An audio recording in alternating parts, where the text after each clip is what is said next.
একটি অটিজম শিশু, প্রতিবন্ধী শিশু, জন্মের পর থেকেই এই বাচ্চাটার অনেক সমস্যা দেখা দিয়েছে।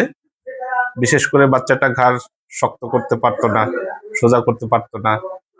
তারপরে হচ্ছে যে বাচ্চার হাতটা ঠিক মুষ্টিবদ্ধ করে থাকতো, হাতটা এভাবে কখনো পাঞ্চ করতো না, পা শক্ত করে দাঁড়াতো না। তো এই সমস্যাগুলো নিয়ে গত জানুয়ারি 12 তারিখে 2026 জানুয়ারি 12 তারিখে এসেছিলেন। আমি তাদেরকে প্রথম ডোজ ওষুধ দিয়েছিলাম। তো সৃষ্টিকর্তার অশেষ মেহেরবানিতে আসলে 1 মাসেই এই বাচ্চাটার যে আমূল পরিবর্তন, এটা আমি বাচ্চার মায়ের কাছ থেকে এখন জানবো যে আসলে বাচ্চার কি কি সমস্যা ছিল 1 মাস চিকিৎসা নেওয়াতে এই বাচ্চাটার এখন কতটুকু পরিবর্তন দেখা দিয়েছে এবং কতটা সুস্থর পথে, আমি এই বিষয়টা বাচ্চার মার কাছ থেকে জানবো। তো আপনার নাম কি আপা? আমার নাম মোসাম্মদ রূপালী বেগম। বাড়ি কোথায় আপনার? গোহাইলবাড়ি চত্বর তরকাটি। কোন থানা? বলমারি থানা। বলমারি থানা। গোয়ালবাড়ি। গোহাইলবাড়ি। গোয়ালবাড়ি, আচ্ছা। বাচ্চার বয়স কত? 3 বছর। 3 বছর। বাচ্চার কি কি সমস্যা নিয়ে আসছিলেন?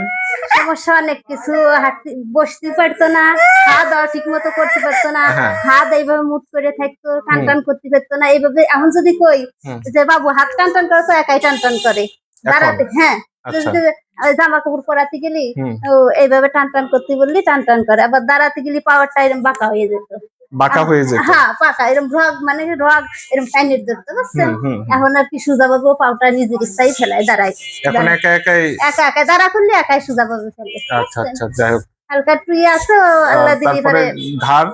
তারপরে ঘাড়টাও এরকম বাঁকা হয়ে থাকতো, সোজা হয়েছে একটু, যেটুকি আল্লাহর রহমত, আল্লাহ সুস্থ করছে সেটুকি সোজা হয়েছে।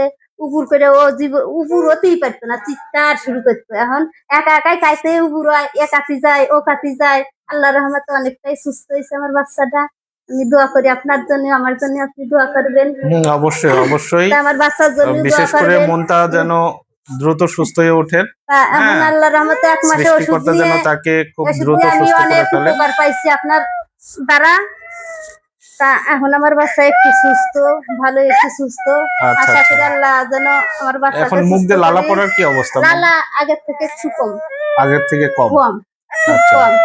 আগে আর কি দেখেন না যে এই এতক্ষণ লোল ভিজা শেষ হয়ে যেত, আর এখন ভালোই আছে আল্লাহ। এখন ভালো আছে, তাই না?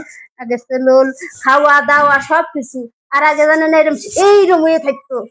এখন ওসব আমি দেখিনি। আবার আগে আমি তো বুঝি বাচ্চার কি অবস্থা, অনেকটাই ও অদ্ভুত ছিল, অদ্ভুত। এখন একটু স্বাভাবিক মনে হয়। আমার গ্রামের মানুষ সবাই বলে যে তুই এই ডাক্তারের কাছে যা, ডাক্তারটা ওষুধ দিলে আল্লাহ দিলি ভালো হতে পারে, ভালো দিক ও ভালো হতে পারে। তো বন্ধুরা, আসলে আমি এই অটিজম শিশুদের চিকিৎসা দিই। তো আপনার বাড়ির আশপাশে যদি কোনো অটিজম শিশু, প্রতিবন্ধী শিশু এই ধরনের, যে ঘাড় সোজা করতে পারে না, খাবার খেতে পারে না বা উঠে দাঁড়াতে পারে না, তবে অটিজম শিশুদের ক্ষেত্রে অবশ্যই যত অল্প বয়স থেকে আপনি চিকিৎসা শুরু করতে পারবেন, তত তাড়াতাড়ি এই হোমিওপ্যাথিতে ভালো উপকার পাবেন। এবং সৃষ্টিকর্তা যদি সহায় থাকে, তাহলে সেই অটিজম শিশুটি আবার স্বাভাবিক জীবনে ফিরে আসতে পারে। তাই আপনাদের বাড়ির আশপাশে যদি কোনো অটিজম শিশু থাকে, তাহলে আমার চেম্বারের ঠিকানায় পাঠিয়ে দিবেন। আমার চেম্বারের ঠিকানাটা হচ্ছে বলমারি স্টেডিয়াম মাঠের পাশে, সোলনা গোরস্থানের পশ্চিম গেটের সামনে, বলমারি, ফরিদপুর। আর স্ক্রিনে দেওয়া যে নাম্বার আছে, এই নাম্বারে যোগাযোগ করে আসতে পারবেন। ধন্যবাদ।